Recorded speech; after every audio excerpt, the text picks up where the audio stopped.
अस्सलाम वालेकुम फ्रेंड्स, उम्मीद करता हूँ आप लोग खैरियत से होंगे। नाफ अल्लाह सुब्हानहू व तआला की तरफ से एक ख़ास तोहफ़ा है। 62 साल की उम्र के एक बूढ़े आदमी को लेफ़्ट आंख से सही नज़र नहीं आ रहा था।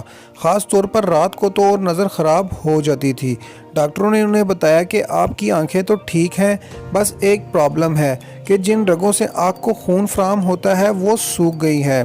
साइंस के मुताबिक सबसे पहले अल्लाह की तख्लीक इंसान में नाफ बनाती है, जो फिर एक कार्ड के ज़रिए माँ से जुड़ी होती है, और इसी ख़ास तोहफे से जो बज़ाहिर एक छोटी सी चीज़ है, एक पूरा इंसान फॉर्म हो जाता है। तो फ्रेंड्स, उस बूढ़े शख्स ने अपनी नाफ में देसी घी का तेल लगाना शुरू कर दिया। तो कई दिन इस तेल लगाने के बाद अचानक से उसकी लेफ़्ट आंख ठीक हो गई और उसको खुद ब खुद ठीक नज़र आना शुरू हो गया। नाफ का सुराख एक हैरान कुन चीज़ है। साइंस के मुताबिक एक इंसान के मरने के 3 घंटे बाद तक नाफ का ये हिस्सा गर्म रहता है।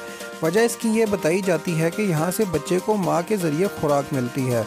बच्चा पूरी तरह से 270 दिन में फॉर्म हो जाता है, यानी 9 महीने में। ये वजह है कि हमारी तमाम रगें इस मकाम से जुड़ी होती हैं। इसकी अपनी एक खुद की ज़िंदगी होती है।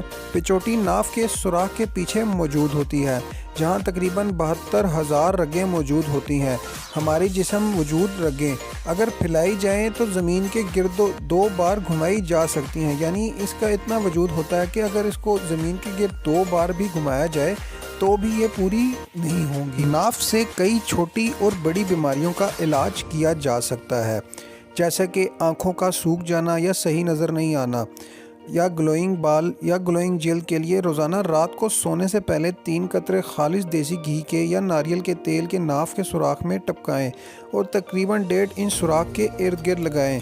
इसी तरह घुटनों की तकलीफ़ दूर करने के लिए 3 कतरे अरंडी के तेल के 3 कतरे सुराख में टपकाएं और इर्द गिर्द लगाएं, जैसे ऊपर हमें आपको बता दिया गया। कपकपी और सुस्ती दूर करने के लिए और जोड़ों के दर्द में अफाके के लिए और स्किन की सूख जाने को दूर करने के लिए सरसों के तेल के 3 कतरे ऊपर बताए गए तरीके के मुताबिक इस्तेमाल करें।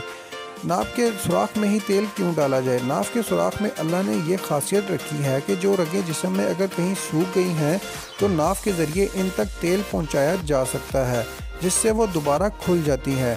बच्चे के पेट में अगर दर्द हो तो हैंग पानी और तेल में मिक्स करके नाफ के इर्द गिर्द लगाएं। चंद ही मिनटों में इंशाअल्लाह अल्लाह के करम से आराम हो जाएगा। दिमागी तनाव में कमी के लिए आप रोगने ज़ैतून आध पाव और प्याज 20 ग्राम लेकर उसमें पकाएं और इसे फिर सफ़ेद कपड़े से छान लें और छानने से निकलने वाले तेल को आप नाफ में लगाएं। ऐसा करने से दिमागी तनाव में वाज़ेह कमी आ जाएगी। कान के दर्द के लिए कानों में साएं साएं की आवाज़ आती हो या कानों में दर्द होता हो तो सरसों के तेल 50 ग्राम में तुखम हर मिल 2 अदद पीस कर नाफ में 15 दिन लगाने से साएं साएं की आवाज़ आना या कानों में दर्द होना ख़त्म हो जाएगा। इसी तरह कुव्वत समात में अगर कमी हो तो सरसों के 50 ग्राम तेल में दारचीनी पीसें और पीस कर इसको जला के वो तेल नाफ में लगाने से कुव्वत समात में बेहतरी आती है। पेट का फूलना 50 ग्राम सरसों के तेल में 20 ग्राम कुलवंजी का तेल मिला के हल्का गर्म करके ठंडा करके लगाने से 2 माह में पेट कंट्रोल हो जाता है। इसी तरह अगर आप कब्ज़ के मसले से दुचार हैं तो नहाने के बाद रोगने ज़ैतून नाफ में लगा दें। ऐसा करने से कब्ज़ से निजात मिल जाएगी। और मज़े की बात कि अगर आपको एलर्जी हो या ज़ुकाम हो तो तब भी आप रोगने ज़ैतून नाफ में लगाएं। ऐसा करने से एलर्जी और ज़ुकाम से निजात मिल जाएगी। तो फ्रेंड्स, उम्मीद करता हूँ आपको हमारी ये वीडियो पसंद आई होगी। तो आपको भी अगर हमारी ये वीडियो पसंद आई हो तो वीडियो को लाइक करें, वीडियो के एंड में कमेंट करें और वीडियो को अपने चाहने वालों के साथ शेयर करना हरगिज़ ना भूलें। और एक ज़रूरी बात, हमारे इस चैनल को ज़रूर सब्सक्राइब कर लें और साथ लगी घंटी के निशान को लाजमी से प्रेस कर लें, ताकि इस तरह की मज़ीद मालूमाती वीडियोज़ आप तक पहुँच सकें। वीडियो देखने का बहुत बहुत शुक्रिया। अल्लाह हाफिज़।